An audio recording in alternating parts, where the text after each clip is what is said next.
네, 안녕하세요. 김프로입니다. 오늘 코스피는 1.21% 상승, 코스닥은 2.25% 상승 마감을 해주면서요. 이틀 동안 크게 반등이 좀 나와주는 모습입니다. 미국 증시는 4일 연속 상승 마감을 하면서 어느 정도 이제 방향을 다시 한번 추세를 전환시키려고 하는 확실한 좀 시그널이 아닌가 그렇게 보여지고요. 이제 시장에서는 금리를 이제 더 이상 올리지 못할 것이다. 라는 이제 금리 점정론에 대한 기대감 이제 스멀스멀 나오고 있는 상황이고 이제 미증시도 요런 이제 추세 구간에서 뭐 한번 이렇게 올랐다가 또 CPI 물가지수 발표를 또 앞두고 있잖아요. 그래서 이 구간에서 또 맞고 좀 밀렸다가 요렇게 천천히 이제 방향성을 이제 돌려나가는 그런 흐름으로 진행이 되면 좋을 것 같고 우리 증시도 이제 이 추세 요렇게 이제 지루에 정말 지독했던 이 추세를 돌려세우는 강력한 양봉이 일단은 좀 출현을 했고요.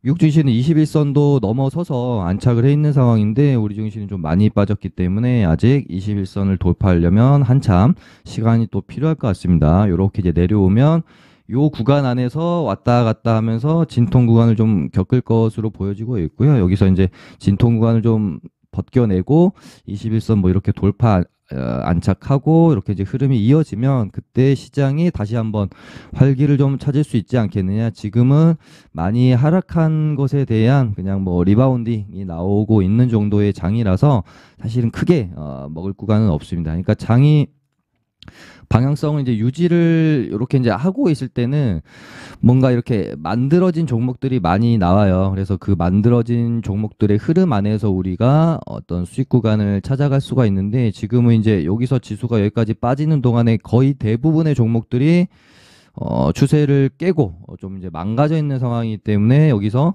이제 많이 하락한 것에 대한 리바운딩 나오고 그런 다음에 천천히 다시 어떤 종목, 어떤 섹터가 다시 이제 좀 흐름을 만들어 가는지 이런 부분을 잘 또 찾아야겠죠. 이 구간 안에서. 그래야 이 다음에 혹시 상승 파동이 이렇게 이제 나왔을 때 그 부분에서 수월하게 좀 수익을 낼 수 있지 않겠느냐. 그렇게 보여집니다. 이 정도면은 단기적으로는 바닥이 좀 나왔다고 봐도 되지 않겠느냐. 그렇게 좀 생각이 들고요. 바로 뭐 V자로 이렇게는 못 가겠지만 뭐또 이렇게 좀 눌렀다가 올랐다가 하면서 이 구간 안에서 일단 진통 구간에서 우리가 이제 섹터들이 어떻게 흐름을 만드는지 지켜보자. 그렇게 일단 시황은 말씀을 드리고요.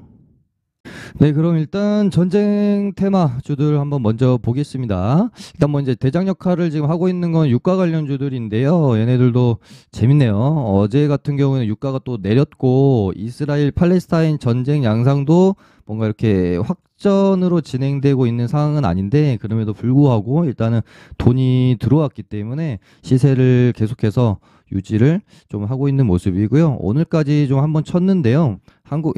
대장 역할하던 한국 앙코르존 같은 경우는 갭 많이 띄우고 일단 음봉으로 좀 하락을 했고요. 뭐 이제 많이 하락한 것에 대한 뭐 리바운딩이나 뭐 그런 모습은 좀 나올 수는 있겠지만 다시 뭐 정고점을 뚫고 간다든지 뭐 이런 모습을 기대하기에는 지금 뭔가 전쟁 흐름이 좀 더 뭐 격하게 안 좋은 쪽으로 진행이 된다거나 그런 뭔가 좀 이슈거리가 생겨야 얘네들도 추가적으로 시세를 낼 수 있지 않을까 그렇게 저는 생각이 들고 전쟁 테마에서 봐야 될 거는 다른 건 없다. 확전 하나만 보면 된다. 물론 이제 이 확전 여부도 주식시장에서 뭔가 좀 영향이 올 수 있는 부분이기 때문에 요거 하나만 보면 되는데요. 레바논이랑 뭐 이제 시리아 쪽에서도 이스라엘에 포격을 했다는 뉴스는 있었는데 레바논 시리아는 이제 크게 우리가 이제 신경 쓸 부분은 아니고요. 이란이 이제 참전을 하는지 이 부분만 보면 되는데 지금 미국이 항공모함 보내가지고 너희 지금 지켜보고 있다 이러고 있는 상황이라서 뭐 이란도 이제 자기들이 뭐 이렇게 하마스의 이번에 어떤 그 전쟁에 대한 결정에 관여한 바 없다, 개입하지 않았다라고 좀 계속 하고 있는 입장이기도 하고요. 그래서 확전은 뭐 확전의 가능성이 그렇게 뭐 높아 보이진 않는데 어찌됐건 이 확전의 여부가 전쟁 테마들이 시세를 추가적으로 내느냐 아니면 요 정도에서 한번 이제 들어올리고 마무리가 되느냐 요게 좀 결정이 좀 되어지지 않겠느냐 그렇게 보고 있습니다. 일단 뭐 유가 관련주인 두 종목 흥구석유랑 한국앙코르유전 빼고는 사실 그렇게 또 강한 종목이 있지도 않고요. 일단은 이렇게 두 종목만 보면 될 것 같은데 흥구석유 같은 경우에는 지금 뭐 여기서 추가적으로 더 오르면 또 뭐 단기 과열 가능성도 있고 그래서 또 얘가 크게 시세를 이어갔던 적이 또 많이는 없어요. 이때도 보시면은 한 요런 정도의 모습으로 좀 마무리가 되지 않을까? 지금 패턴이 거의 또 거의 좀 비슷하기도 해요. 이틀째 되는 날 또 갭으로 띄워놓고 음봉으로 이렇게 떨어졌던 모습이랑 생각을 해보면 내일 지금 시간에서 조금 올랐잖아요. 그래서 내일 뭐 한번 살짝 치는 듯 하다가 이렇게 또 밀 수도 있으니까 전쟁 테마는 이제는 조금 조심하고 단기적으로 고점이 나올 수도 있으니까요. 한 3일 동안 너무 많이 올랐죠. 조금 조심하고 그 다음에 이제 전쟁 양상이 어떻게 진행되는지 보면서 판단을 해볼 필요가 좀 있을 것 같다. 지금 뭐 유가도 하락하고 있는 상황이라서 여기서 더 올리기에는 조금 명분이 좀 없지 않겠느냐 그런 생각은 일단은 가지고 전쟁 테마를 바라보고 있습니다. 그리고 일단 뭐 이제 전쟁 때문에 가장 어떻게 보면은 좀 차트를 잘 만들어가는 흐름이다가 피해를 본 게 이제 네옴시티 관련주잖아요. 일단 뭐 미코바이오메드가 여기서 이렇게 이제 21선이 올라올 텐데요. 요 정도 구간 안에서 뭐 눌림목 자리에서 이렇게 좀 돌아나가는 흐름이 나올지 한번 지켜봐야 될 부분이겠죠. 일단은 전쟁 테마가 죽으면, 그러니까 응구석유가 좀 죽어줄 때 얘네가 반등이 좀 나와주는지 여부가 중요할 것 같아요. 전쟁 테마가 죽었는데도 불구하고 얘네가 반등이 없다라고 하면은 그때는 조금 시간이 많이 필요할 수도 있겠구나. 어찌됐건 얘네도 반등은 좀 줄 수는 있겠지만 전쟁이 지속이 되고 있는 가운데서 다시 이렇게 이제 시세를 내기에는 조금 힘든 부분이 있을 거잖아요. 그래서 얘네들은 반등이 좀 나오면은 뭐 혹시 가지고 계시다면은 혹시 반등이 조금 나왔을 때 일단 좀 대응을 하고 그 다음에 전쟁이 완전히 좀 이렇게 뭐 쉽게 끝날 것 같지는 않지만 조금 이렇게 마무리되는 시점에서 다시 좀 뉴스가 좀 뭐 어나운스가 되는지 그런 부분들을 지켜봐야 될 것 같아요. 그리고 어제 이제 조금 조심하자라고 말씀드렸던 신성 델타테크가 딱 생각했던 흐름이 사실은 나왔네요. 종고점 살짝 넘기는 듯 해놓고 개인들이 이제 또 많이 달라붙을 수 있지 않겠습니까? 특히나 오늘은 또 갭까지 띄어서 시작을 했기 때문에 그래 놓고 이제 살짝 넘겨놓고 이렇게 이제 패대기 치는 흐름이 또 나올 수가 있어서 이렇게 보면 이제 이렇게 쌍봉 맞고 떨어질 수 있잖아요. 그래서 조금 조심하자라는 멘트 드렸던 거예요. 어제랑 뭐 엊그제 계속 말씀을 드렸었죠. 그래서 신선 델타테크 같은 경우에는 여기서 이제 전고점까지 가는 요 구간이 확률도 높고 우리가 안전하게 먹을 수 있는 구간이지 여기를 돌파하느냐 마냐는 조금 리스크가 있는 자리이기 때문에 좀 조심하자는 말씀 드렸었습니다.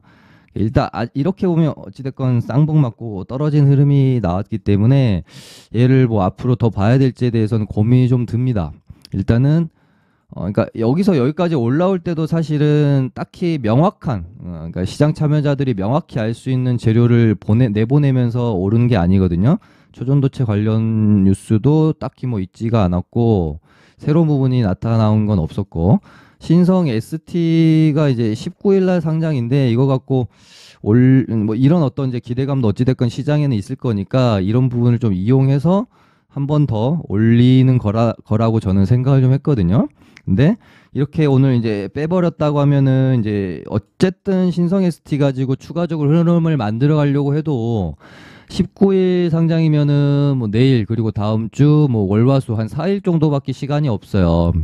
어쨌든 상장하면 19일 날은 이제 재료 소멸이 될 거니까 그렇게 봤을 때 이제는 조금 뭐 볼만한 가치가 이제는 좀 많이 줄어버렸다. 여기서 조금 더 올린 다음에 뭐 18일쯤이나 해가지고 재료 소멸로 죽였으면 모를까. 일단 한번 이렇게 떨궈버렸고 여기서 뭐 이제 19일 앞두고 좀 반등 나오면서 다시 여기를 뭐 또 재돌파할 것처럼 진행해놓고 뭐 떨굴 수도 있습니다. 어찌됐건 19일이면은 재료 소멸이고요.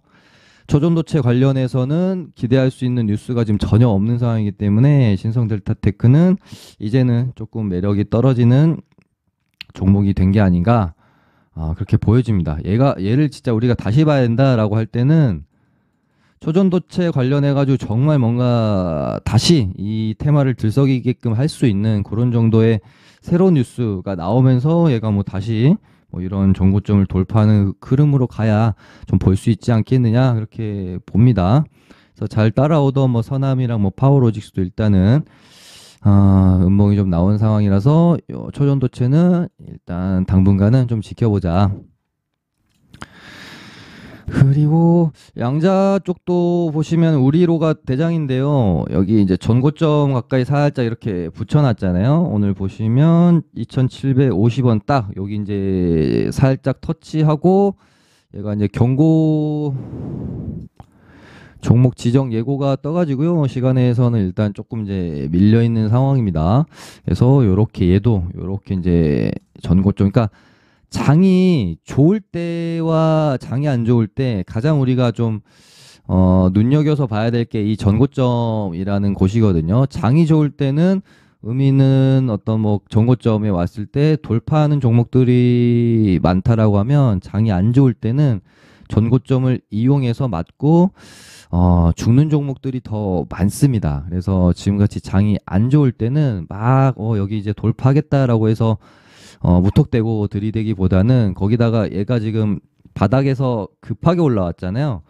이렇게 흐름을 만들어 놓고 여기서 이렇게 뚫는 그림이 아니라 바닥권에서 여기까지 지금 급하게 거의 조정이 없이 올라왔기 때문에 여기서 바로 뚫기를 바라기에는 조금 뭐 무리가 있는 상황이 아니었겠나 그렇게 생각이 듭니다. 그래서 얘도 이 구간 안에서 어느 정도 또 조정을 거치고 다시 흐름을 만들어가면서 이 전고점을 돌파해 주는지 그런 부분을 지켜볼 필요가 있을 것 같고, 엑스게이트도 마찬가지죠.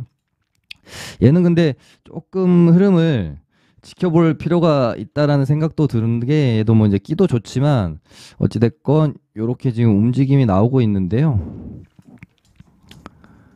예를 들면입니다. 뭐 이런 6,500원이랄지 이런 구간들을 잘 흐름을 만들어 가다가 한번 이렇게 이제 돌파해주는, 만약에 그런 흐름이 나온다라고 하면은 이 위쪽으로 또 굉장히 뭐 또 신고가를 도전해 볼 수 있는 흐름이 나오니까 뭐 일단 좀 조금 지켜보자. 일단 조정이 좀 나올 거고요. 뭐 5일선이나 뭐 이런 구간 안에서 어떻게 좀 만들어 가는지, 그 다음에 이렇게 좀 다시 돌아가는지 그런 부분들 좀 봐야 될 것 같아요. 어찌됐건 재료 자체는 뭐 굉장히 좋기 때문에 좀 긴 호흡으로 지켜볼 필요가 있는 그런 테마라고 보여집니다. 충분한 조정 거치고 또 이렇게 이제 흐름을 만들어 가는지. 그 다음에 이제 섹터로 좀 넘어오면요. 지금 굉장히 좀, 좋아 보인다라고 보여지는 어떤 섹터라고 해야 될까요? 그러니까 예를 들면 이제 2차 전지 같은 경우에는 그동안 많이 빠진 부분에 대해서 약간 리바운딩이 나온 상황이잖아요. 이제 약간 이제 21선도 꺾였고, 뭐 포스코 그룹주들도 마찬가지고요. 그에 반해서 지금 반도체 섹터 종목들이 흐름이 그래도 좀 잘 유지해 주는 가운데 나쁘지 않다라는 생각이 듭니다. 그 가운데 오늘 한미 반도체도 보면은 시장이 이렇게 많이 빠졌지만 그 가운데서 지금 조금만 오르면은 얘도 다시 신고가거든요. 그래서 얘가 정말 여기 이제 전고점을 향해 한번 가는지, 그러니까 신성 델타테크랑 어떻게 보면 또 뭐 같은 관점일 수도 있을 것 같아요. 우리가 사실 이제 먹기 쉬운 구간은 어떤 전고점을 놓고 이 전고점을 향해 가는 이 구간이 사실은 먹기가 쉽죠. 여기를 이제 돌파하는 구간은 돌파를 할지 맞고 떨어질지 사실은 우리가 좀 알 수 있는 부분이 아니기 때문에, 일단 한미 반도체 같은 경우에는 여기서 여기까지의 그러니까 시장이 뭐 지금 정도 흐름에서 크게 벗어나지 않고 뭐 갑자기 다시 뭐 여기서 뭐 이렇게 꺾인다든지 이런 흐름만 나오지 않는다면 한 전고점까지 우리가 기대할 부분은 또 있지 않겠느냐 그렇게 보여지고요. 이 스페타시스는 조금 좀 많이 꺾여 있죠. 하지만 뭐 한미반도체가 뭐 만약에라도 신고가를 다시 쓰고 하면은 뭐 이 스페타시스도 어느 정도 일정 부분 이 구간 안에서 반등은 나올 수가 있을 것이고요. 다음에 주성 엔지니어링도 발음이 안 됩니다.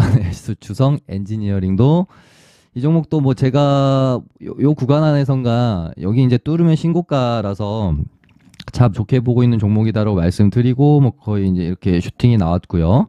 여기서 한번 뚫어놓고 딱히 그렇게 한 게 없습니다. 너무 반등 없이 밀렸었죠. 그리고 나서 그러니까 여기가 지금 신고가 라인이에요. 여기를 보시면 한번 뚫고 실패, 맞고 떨어졌다가 시원하게 뚫었는데 그 다음에 이제 눌렸고요. 근데 이 중요한 가격들이 이번에 다시 회복을 좀 했습니다. 이렇게 되면 얘도 이런 라인을 두고 여기 전고점까지 다시 좀 진행이 되는 부분도 봐야 될 거고, 여기 이제 전고점 뚫고 추가적으로 상승이 나오는지 이런 부분들 지켜봐야 되겠죠. 아무튼 한미반도체도 주성 엔지니어링도 뚫으면 신고가 영역에 대한 기대감이 있기 때문에 한번 볼만하다. 그리고 뭐 HPSP 같은 종목도 여기서 이제 조금만 회복을 해주고 이렇게 좀 만들어 가면 다시 2번 정도 맞고 떨어졌던 저항 구간이죠. 요 구간까지는 한번 먹을 구간이 또 있지 않을까 해서 반도체 종목들이 좀 좋아 보이는 애들이 많다.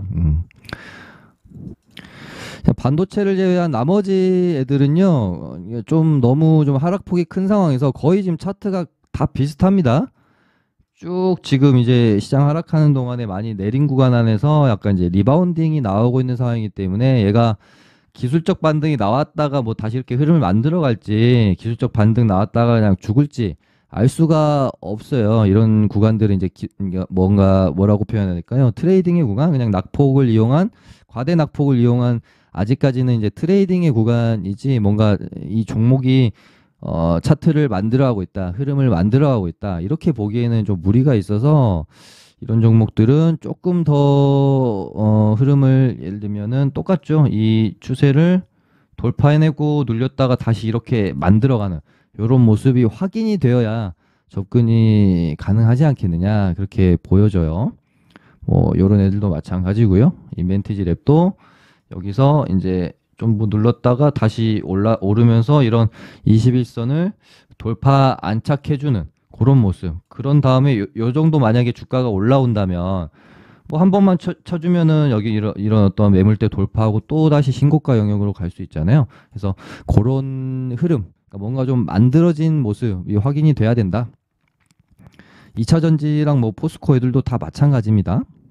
그나마 포스코 DX가 다시 정고점을 향해 가고 있는데요. 야, 얘는 오를 만큼 올랐다고 저는 생각을 했는데 1파, 2파, 3파까지 다 나왔잖아요. 거의 파동이 정석으로 나왔어요. 10,000원짜리가 뭐 한 65,000원까지 찍었으니까. 그래서 얘도 전고점에서 쌍봉 맞고 이제 죽으면은 거의 지금 대시세를 내는 종목의 정석 파동이긴 하거든요. 얘도 전고점에서 뚫어줄까요? 일단 뭐 너무 이제 조금 짧긴 하지만 뭐 먹을 수 있는 구간은 이제 전고점까지의 이 구간 정도는 트레이딩으로 한번 노려볼 만은 할 것 같다라는 생각 정도는 드네요. 에코프로 애들은 좀 21선을 올라타야 좀 볼 수 있을 것 같아요. 얘도 반등이 나오긴 했지만 아직까지 뭐 이런 추세를 벗겨낸 상황은 아니라서 뭐 이렇게 추세를 봐도 아직은 좀 벗겨낸 상황이 아니죠. 그러니까 요 구간 안에서 이렇게 진행이 되고 있는 가운데서 또 맞고 떨어질 수도 있잖아요. 좀 돌파하고 이 추세를 이겨내는 그런 모습이 확인이 돼야 되지 않을까. 21선을 다시 타주는지 여부가 중요할 것 같네요. 네, 오늘은 뭐 요 정도 하고 마쳐보도록 하겠습니다. 감사합니다.